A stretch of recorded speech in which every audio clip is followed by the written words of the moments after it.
Mana bunda pakiz olgan narsa bu çok 5 yil no'ch narsamdan birini sizga tavsiya qilmoqchiman.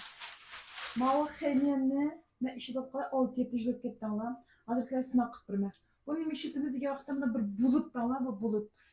Buning jajig'imi bor. Mayli qaysi pintaydan asalmi mayli, lekin men mana kichikaram es qilmay hozir sinab qilib beraman. Mana pakiz bu mana.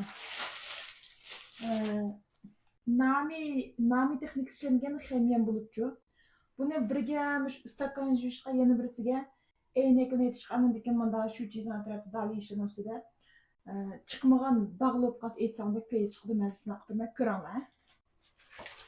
Qarang, mana bir qopmaychidan 40 ta chiqdi ujuni. Mana bu akşam ishlatgan ekan. Mana bu yangisi ya, qaranglar. Mana azroq shijejing solaylik. Anki ben şu çizenin içerisinde bir köz tutayım. Cibin şu an ışıklı parkız var hem de. Bana bu yakın birini tökkendim yani. Hazır ben şu çizinin içinden körüsle. Buna yol kıp bulduk. Çıkın şişeceğini salaylı. Hem de ben şu çizinin çöz karanlığa kancılık meyne çıkarken. Bana için tazılımını hazır. 5-6 gün bu kaptı.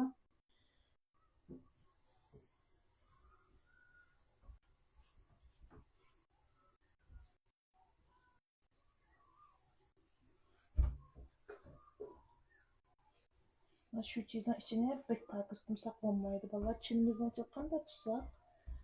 Boş açılıp şuna parkız tutuşumuz gerek.